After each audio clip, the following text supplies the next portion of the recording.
Hey, Tracy, welcome to the show. Hi, Brittany. Thanks for having me.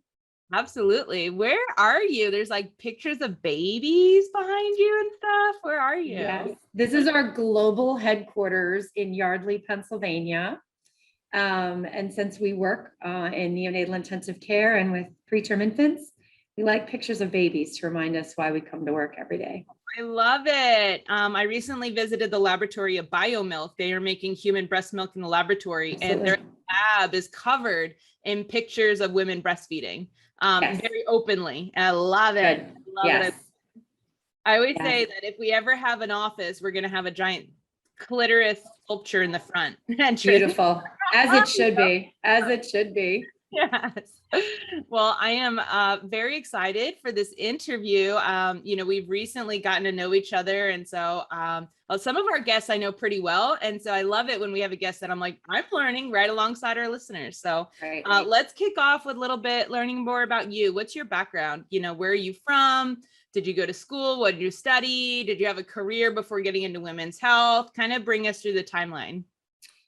Sure. So I actually started, and this will come into many of my comments later. I grew up in a very small town in central Michigan, and actually was in a Lutheran elementary and high school. My graduating class was 77 kids. So small town, very, I would say, religious, male-dominated kind of culture.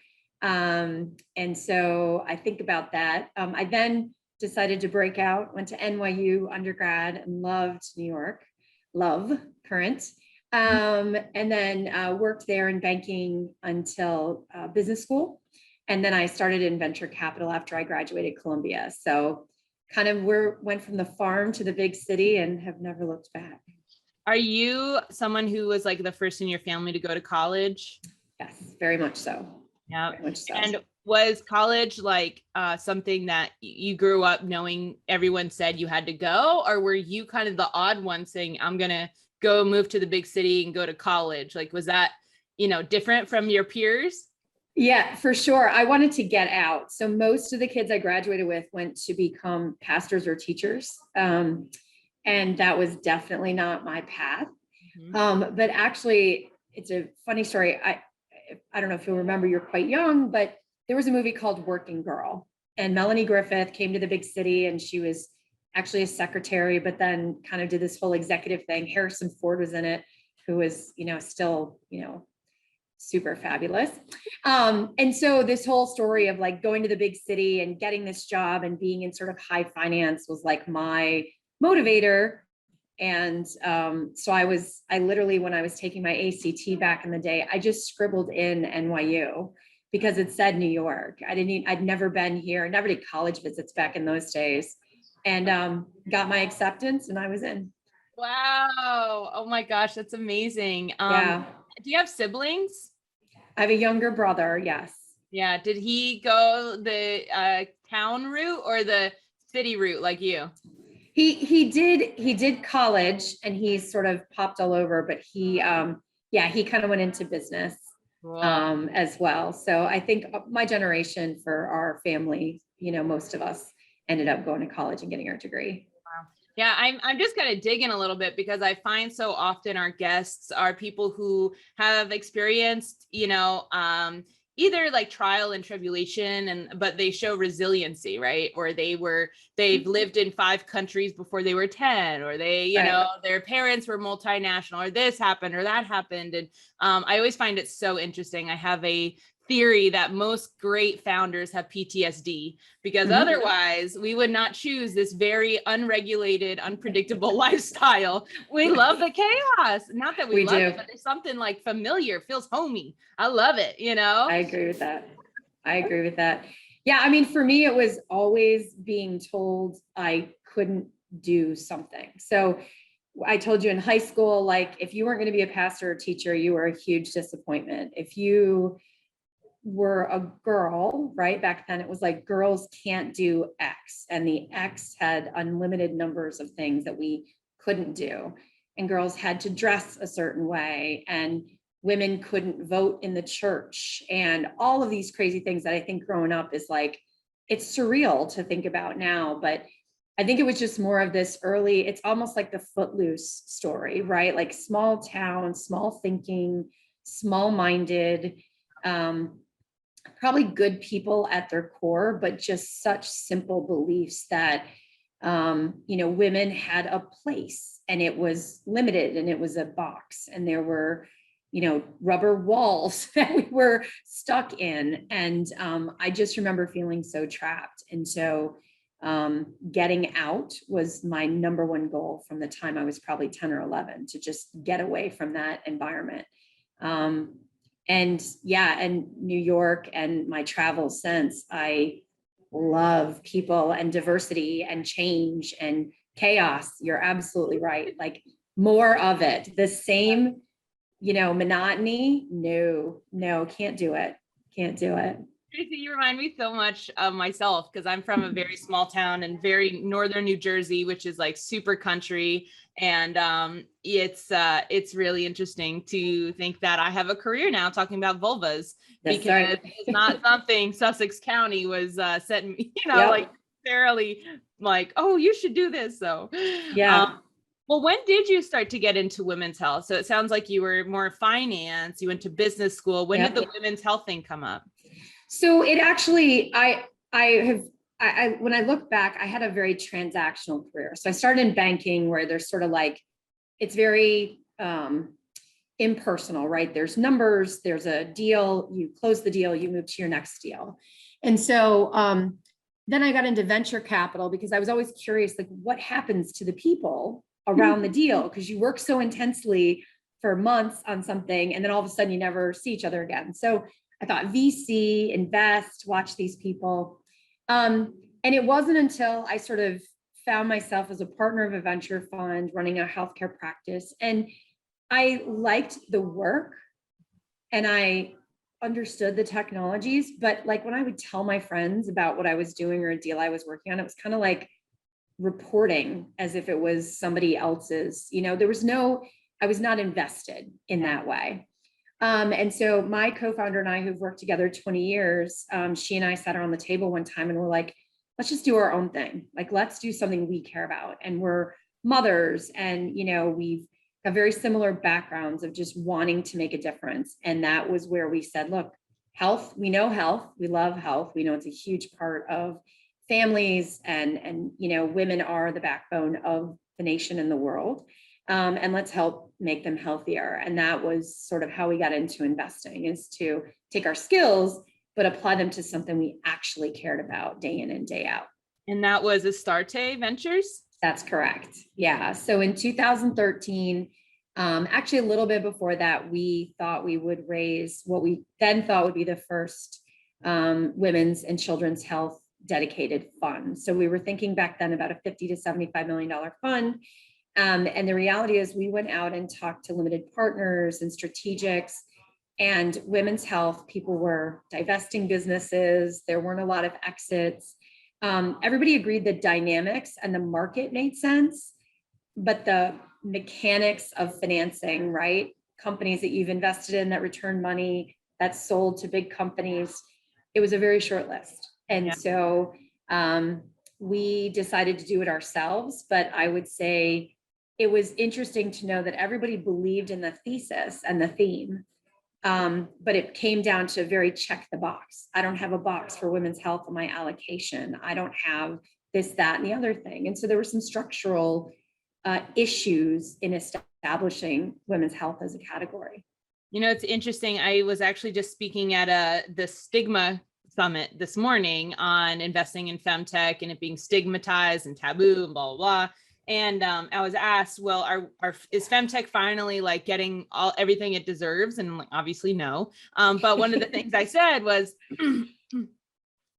women's health companies are getting to the finish line, but we're just not crossing it yet. And it sounds really similar to you, where everyone's like, yeah, this seems really great. This seems important. This seems impactful. You have the right team. But when it comes to writing the check or we're winning the competition or getting accepted into the program, there's just like, it just doesn't fit as nicely as the B2B enterprise software company, that has recurring revenue, or something. So always one thing that leaves the FemTech company the second or third place, you know?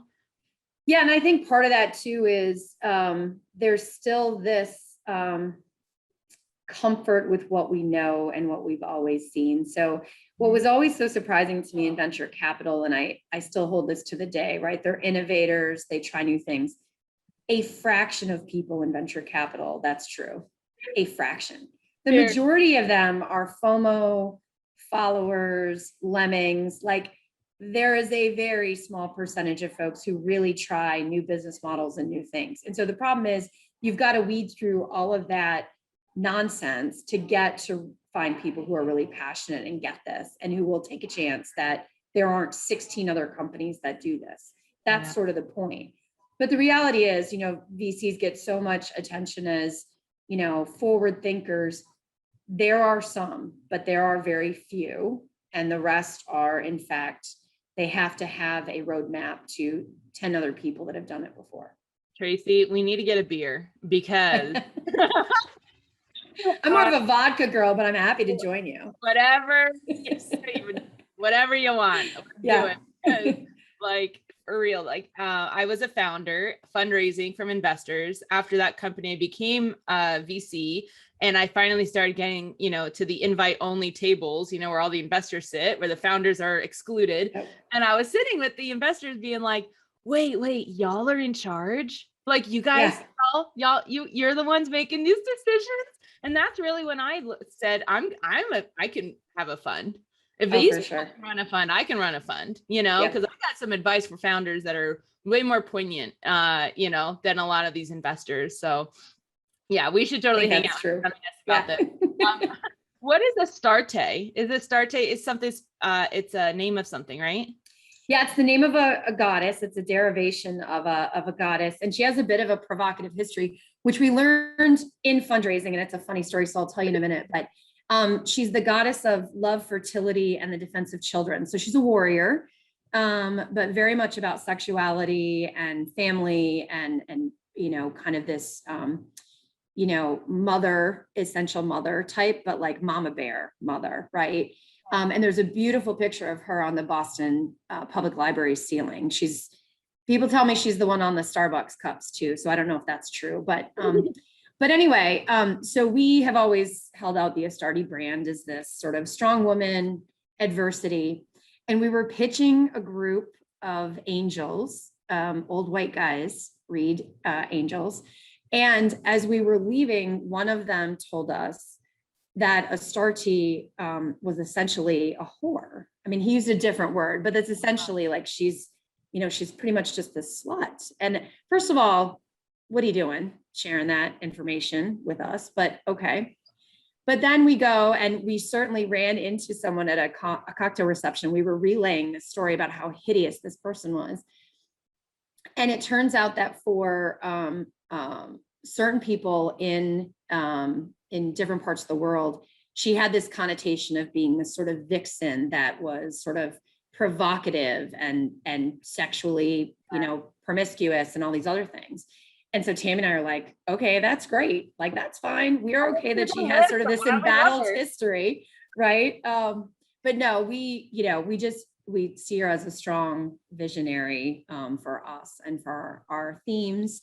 And for the founders we back are really trying to build those kinds of women of strength and character and dimension. Absolutely. I love it. Go Astarte. Yeah, you get it, girl.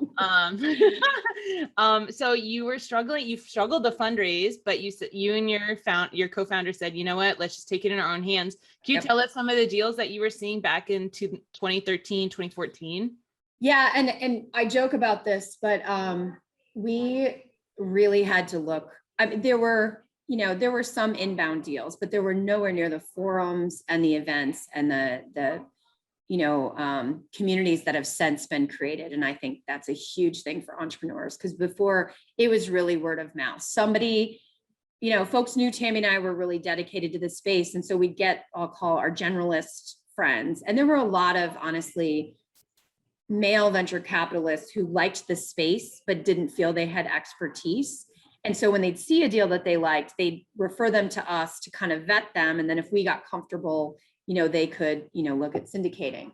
So it was really word of mouth. And we were in, incubators and accelerators, and just, they were always in these cubicles, right? These weren't companies yet. These were great founders with vision and just passion that you could not bottle. But we were literally meeting with them in, group conference rooms and, in the basement of hospitals and things like that. Like, there really weren't, places to go find these companies at that time. And so we ended up, and we're pretty true to sort of healthcare. So devices, digital health solutions, where clinical care is part of the equation. There doesn't always have to be sold to hospitals, but just in the clinical workflow. And so that's really where we found a lot of our deals, was at women and children's hospitals, or at, enterprises where they had done, some kind of fellowship where they learned about some women's or children's issues. And that's really where we sourced our deals, but it was almost all word of mouth. Wow, this is so crazy. I don't know if you'll be happy or like sad, but like, we have been due diligencing, Coyote Ventures has been due diligencing FemTech deals for maybe 6 weeks now, and we've already passed on about 75. Wow, that's amazing. That's great. Yeah. And we have like 10 awesome. in the pipeline, 20 like raising soon. And every single day, there's another deal. Wonderful. Yeah. Music to my ears, I will tell you, Brittany, because I think that was the toughest part, is every entrepreneur we met with felt that she was alone or he was alone. Yeah. The community did not exist. And it just, this job isn't fun when there is a community, right? You have those dark days and those tough moments. And that was probably the greatest, I think, in the last, 8 to 10 years, has been the communities that have come together. And there's strength in numbers for anything, right? It's great to have volume and momentum. I mean, it's on a small base, but it's still real. So that's really exciting to hear your numbers. I think that's awesome. I want to ask you more about the differences then versus now, but real quickly, did the deals you saw, were they all the bikini deals, which is fertility and breast cancer, or were they other stuff too? They were other, and it's interesting you say that, because we had looked at infertility early on as a category, just like anybody would, just because of the sheer numbers. And we met with some clinicians at, it was at Brigham and Women's Hospital. And when they finally described to us the science behind some of this and just some of the complexities and whatever, we just couldn't get comfortable.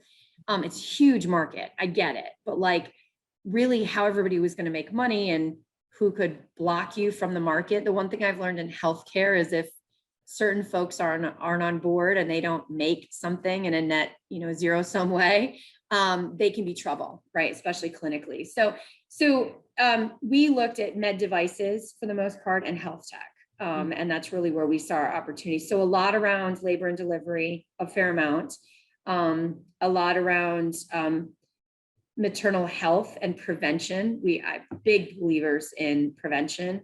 But one of the themes we had in our fund was convenience. Like, at the end of the day, and I don't know this is exclusive to women, but we're really good at it, the most convenient, effective solution, we're almost price insensitive to some of it, right? My time has value. And so, Maven's a great example. If I can get online and have a conversation with a specialist or a clinician or, some kind of support staff in 15 minutes in my office, I will do that versus getting in my car, driving, et cetera, right? So a lot of the plays we had were either medically necessary or really on this trend of convenience of healthcare, where I want it on my terms.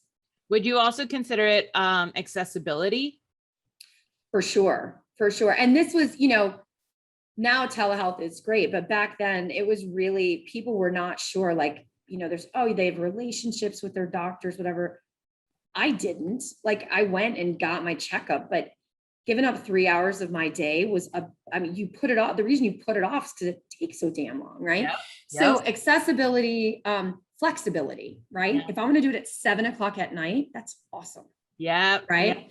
Yeah. So I think all of that, I think one thing about the pandemic, it has shifted people's perspective in that way, right? We realize we can do stuff from home that we don't we don't have to commute to work, right? Yep. There are a lot of things changing with people's perspectives, but back then for us, it was much more about more moms were working, right? More women are juggling their parents, their relationships, their family.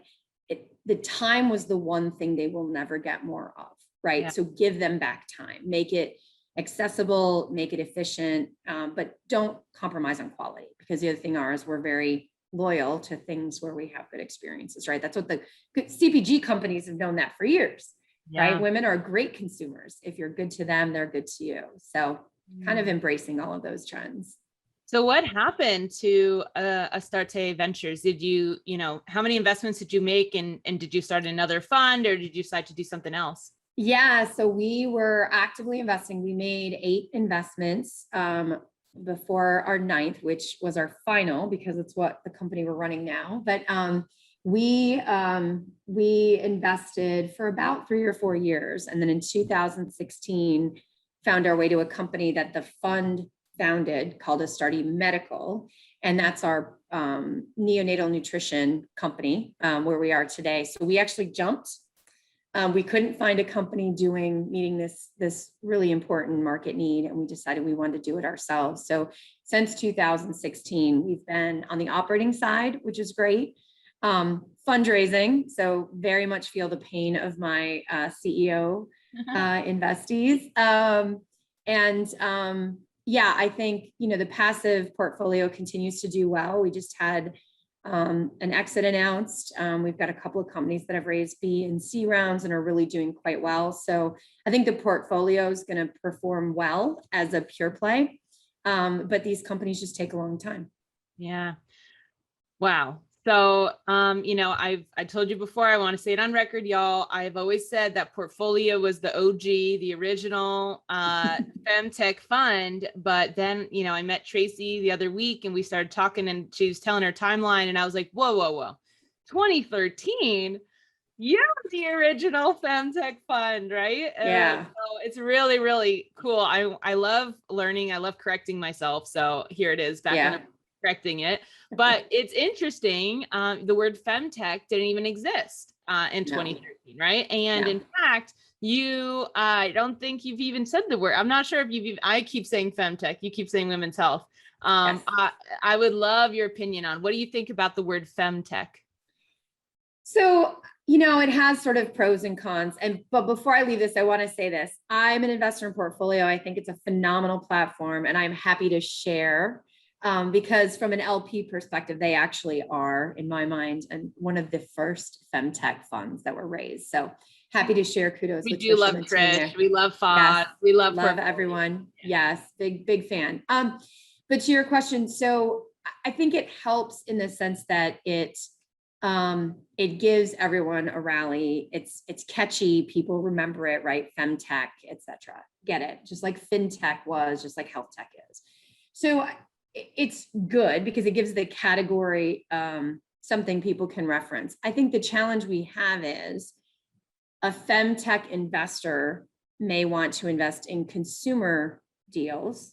A FemTech investor may want to invest in enterprise deals. And it gets challenging for fundraising, right? Because a FemTech fund will need to then self-select categories, right? Whereas if you're a med device fund, you do devices, there's FDA, like, what that means. Yeah. So I think part of the challenge with FemTech is just, it's a big umbrella. Mm-hmm. And I think one of the biggest challenges investors have with FemTech as a category is business models.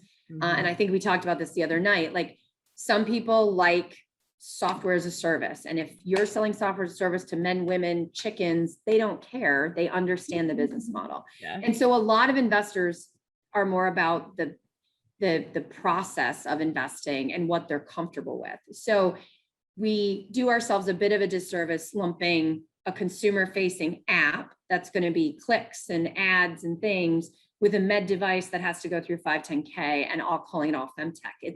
It's hard for investors, and we're asking them to believe in the category. At the same time, we're like throwing all kinds of different things at them. So I say women's health because to me that means, as I said, there's like a clinical component to what we invest in and what we get excited about. Yeah. but so it has good things, but it also, I think, when you're fundraising, you're better to be a med device company focused on a woman's issue rather than being a FemTech company with a device. I totally agree with all of that. And in fact, founders, if you're listening, I know you are, I've been seeing a lot of pitch decks lately that they're introducing their product, whether it be a, sex toy or a med device or a diagnostic, and they all have a slide on the market size of FemTech, how big the market of FemTech is.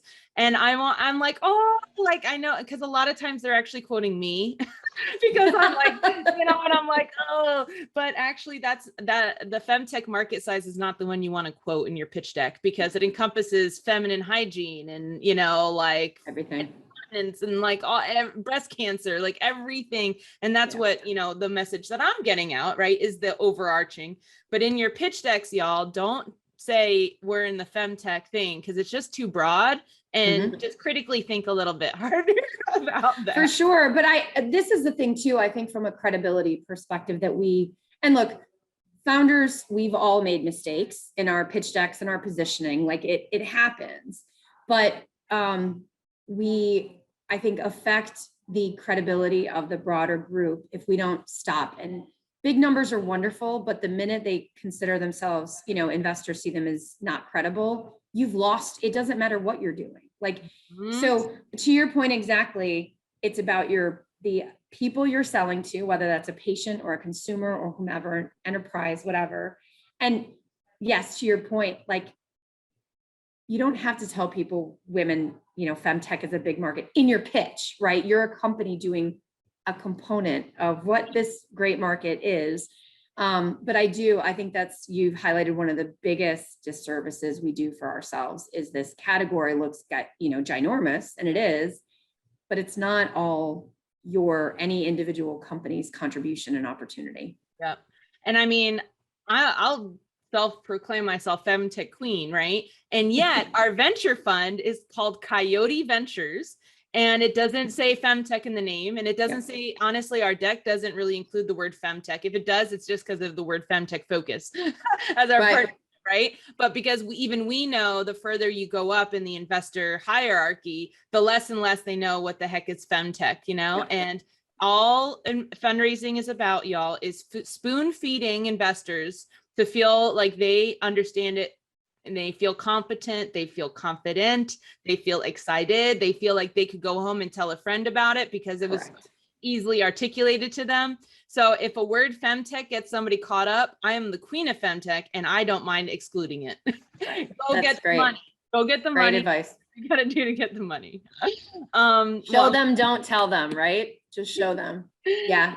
What are some other differences? So we just had this like really cool dialogue right now about FemTech, the word, and what other differences are you seeing? Is it like different since 2013 to today, 2021? What are some of the bigger, changes that have happened in our industry? Well, so a couple of them. One is just the forums. I mean, you're a great example with the podcast and the community that you're creating, the funds, having multiple FemTech type funds, right? Even though we all may have different strategies within that, that's fine. Med device deals can be different strategies. So I think that, the volume is a huge part of this, right? Because again, it's hard to be sort of the lone wolf in a lot of this stuff. So if you can have that community and you have that shared knowledge and you can all share your mistakes and your learnings and your experiences, it moves the field forward faster than if it's one or two or a handful of groups. So I just think communities, the groups of funds, they can syndicate. That's awesome, right? As opposed to one trying to be, recruiting generalist funds and things like that. I think the other thing is there are large companies now that understand FemTech, and women's health, which we do. Even I'll call it like the strategics, like the CVS of the world, realize that women and health are a huge component, right?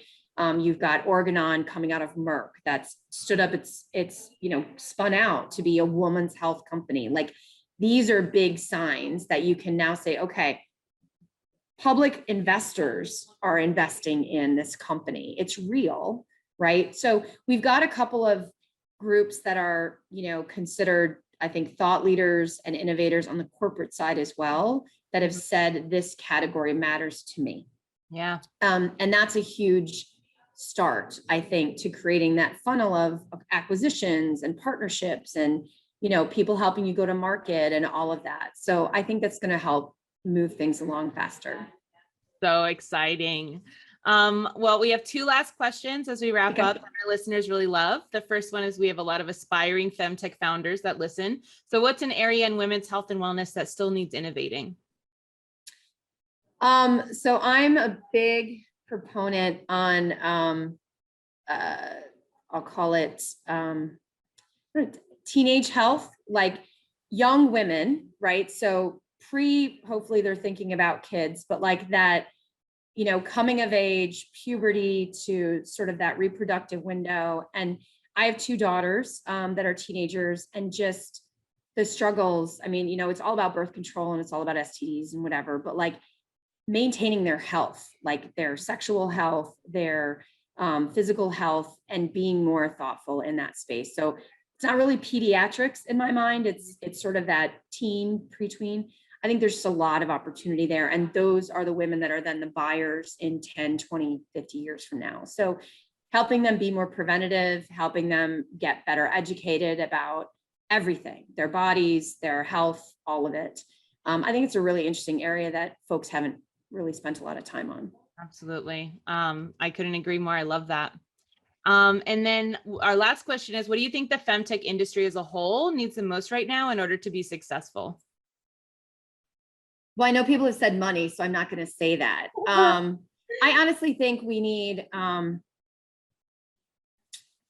it's kind of a corny answer. We need a little bit more time. I think there are some really good companies out there, and momentum breeds momentum. And we are seeing like good, solid companies get real rounds of funding, and, their entrepreneurs and founders being in the news and being featured. And we need just more of it. We need more time, more exposure.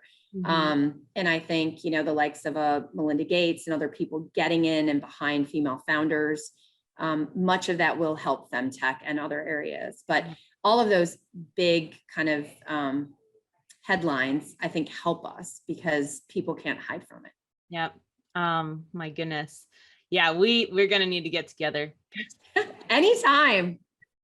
This has been so much fun. Thank you so much for your time today, and really laying down the groundwork. It's been really, interesting that we've been on the fundraising experience for not too long, and we have a certain amount closed of our fund, and to hear you say, people just weren't doing it, and so we had to just do it ourselves. It really speaks volumes to how far we've come. Yeah, well, congratulations, because more and more, we wish you all the continued success. Thank you. All right, take care.